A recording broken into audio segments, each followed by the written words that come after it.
Добрый день, вы смотрите программу «Финансовый компас», и сегодня мы поговорим об истории создания Тувинского торгово-промышленного банка. У нас сегодня в студии Аяна Самдан, ведущий научный сотрудник Тувинского института гуманитарных и прикладных социально-экономических исследований, кандидат исторических наук. Здравствуйте. Здравствуйте. Аяна Анайоловна, расскажите нам, пожалуйста, об истории создания Тувинского торгово-промышленного банка. Чем он занимался в первое время? Сессия Малого хурала Тувинской Народной Республики, проходившая в марте 1925 года, приняла решение о создании банка для оказания помощи народному хозяйству республики. 22 июля 1925 года официальная делегация при заключении дружественного договора между СССР и ДНР в Москве заключила соглашение о создании на территории того торгово-промышленного банка. Учредителями выступили правительство ДНР и Государственный банк СССР. Расходы, связанные с организацией банка, это закупка инвентаря, перевоз из Москвы в Кызыл, ремонт здания банка. Правлением Государственного банка были выделены 50 тысяч рублей, и такую же сумму выделило правительство Тувинской республики, которые ушли на организационные мероприятия. Основными функциями Тувинбанка были это регулирование денежного обращения, аккумуляция и перераспределение денежных средств, переводные операции, кредитование всех отраслей народного хозяйства, фондовые и страховые операции.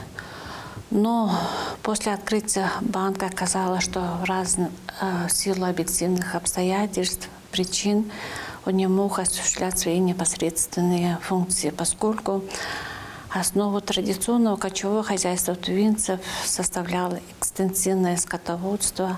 Тувинбанк является первой государственной хозяйственной организацией, которая сыграла исключительную роль в развитии горной промышленности, кустарной промышленности, развитии сельского хозяйства, торговли и так далее. Кто был первым управляющим? Первым директором-распределителем был Владимир Руденский, который был уполномочен правлением Госбанка СССР. Кроме того, работала ревизионная комиссия, состоящая из 4 человек. Также избиралась акционерами сроком, как и совет, на 2 года. Члены ревизионной комиссии не должны были входить в состав совета, а также в другие избираемые должности банка. В 1930 году собранием акционеров было избрано правление Тувинбанка в составе 3 человек. Это 1 со стороны правительства Тувинской Народной Республики и 2 из Госбанка СССР в соответствии с участием каждой стороны в капитале банка. В 1934 году в структуре банка произошли изменения. На общем собрании акционеров были избраны управляющий, его заместитель. При этом управляющий был со стороны правительства, а его заместитель со стороны Госбанка СССР, но они несли одинаковую ответственность перед собранием акционеров. И первым управляющим Госбанка был избран Оюн Танчай, который до этого был министром культуры 4 года, был председателем Тувинценкопа, но он во время года политических репрессий был ложно обвинен в шпионаже в пользу Японии и вместе с членами правительства в октябре 1938 года был расстрелян. Это так называемое известное дело 9. Часто менялись управляющие? Значит, с 25 года до 44 года всего работали 12 директоров и управляющих. А какое денежное обращение было в то время? Денежное обращение изначально носил натуральный характер, то есть поскольку основу торговли составлял товарообмен. И в разное время, значит, расчетной единицей служили плитка зеленого чая, шкурка белки и иногда даже пуд муки. И поскольку в Туве торговали в основном иностранным товаром, это в основном китайские и российские товары, экономика была нестабильной, и это все приводило к мультивалютности. В Туве имели хождение, значит, китайские ланы, они взвешивались. Это были серебряные монеты, они взвешивались и разрезались. Также царские монеты и доллары, исполкомовские боны и другая валюта. Во время поездки в Москву официальной делегации было согласовано, что денежной единицей в Туве будет советский червонец.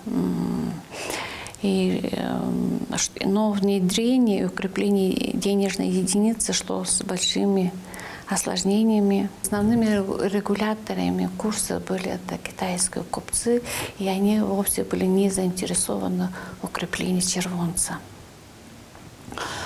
Правительство, значит, принимало определенные меры для укрепления регулирования денежного обращения. И чтобы отказаться от мультивалютности, банк, значит, закупал различную валюту, китайские деньги, российские царские деньги, и уже обменивала на советские червонцы. Это способствовало развитию товарно-денежных отношений, в частности, значительно облегчило проведение расчетной системы. И уже к 1928 году единственной денежной единицей в ТНР был установлен советский червонец. С целью учета денежной массы, обращающейся в республике, была проведена первая денежная реформа – это штемпелевание денежных знаков. Согласно постановлению Совета министров ТНР от 1933 года, Тувинбанку поручалось произвести обмен банковских билетов на проштемпелеванные, где было написано «Карачангыз тариштынга чугререргелы» имеет право хождения только на территории Тувинской Аратской Республики. Обмен производился с 10 декабря 1933 года по 15 января 1934 года. То есть практически за один месяц был произведен обмен этих денег. Помимо отделений Тувинбанка и сети Сберкасс на территории республики были организованы специальные обменные пункты. В частности, такие обменные пункты были организованы в золотых приисках. Это на Хопто, на Октябрьском, на Тодже. За время проведения обмена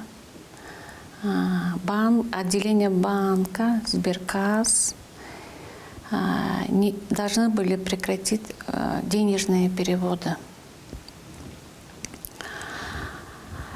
Параллельно шла огромная работа для введения своей национальной валюты Акша. Постановление правительства ТНР от 1933 года было принято решение о введении национальной валюты Акша.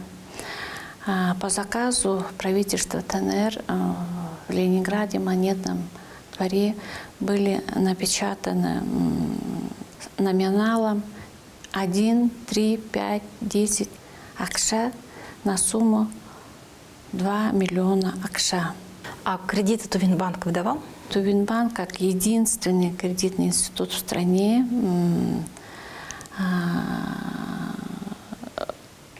проводила огромную работу по стимулированию развития всех отраслей народного хозяйства путем выдачи долгосрочных и краткосрочных кредитов. Первое время Тувинбанк в основном выдавал краткосрочные кредиты и в основном кредитовал торговые организации, поскольку известно, что как такой промышленности в то время в Туве не было. Особенностью было то, что в ТНР кредитные отношения были строго централизованы. Это на съездах партий, пленумах ЦК ТНРП, великих и малых Уралах, на правительственных заседаниях обсуждали кредитную политику банка. Решали, на какие отрасли лучше обратить внимание и в какой сумме. В основном, вот статистика говорит, что в основном более 60% кредитовались тувинские хозяйства и около 40% только русские. Кроме того, по решению Президиума Малого Урала был организован при Тувинбанке фонд долгосрочного льготного кредитования бедноты. Ставка по этому кредиту составляла от 3 до 4%, и при неуплате взимался пеня в размере 8% годовых. Я так понимаю, потом Тувинбанк был реорганизован, да? То есть что поменялось? В связи с тем, что 11 октября 1944 года Тува в добровольном порядке вошла в состав Советского Союза, Тувинбанк был преобразован в Тувинскую областную контору Государственного банка СССР. В 1962 году, соответственно, в республиканскую контору. В 1990 году был преобразован Главное управление Центрального банка РСФСР по Тувинской АССР. А в 1992 году в связи с созданием двухуровневой банковской системы был преобразован Национальный банк Республики Тува. И в 2015 году в отделение Национального банка Республики Тува Сибирского главного управления. Спасибо большое за интервью. До новых встреч.